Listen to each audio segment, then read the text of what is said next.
To create a connector with JobScore, you'll need admin access to the JobScore account to continue. To proceed with JobScore, you'll need to open the magic link that was sent to you.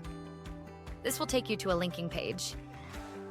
Click on Allow and Continue to proceed. This will prompt you for the JobScore API key. You can find this by clicking on the link in the Might Be Helpful section.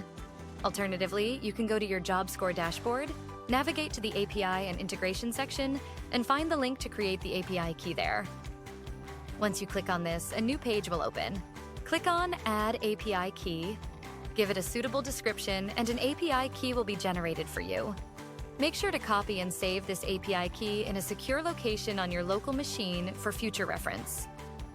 Next, return to the JobScore linking page and paste the API token you just created into the designated field.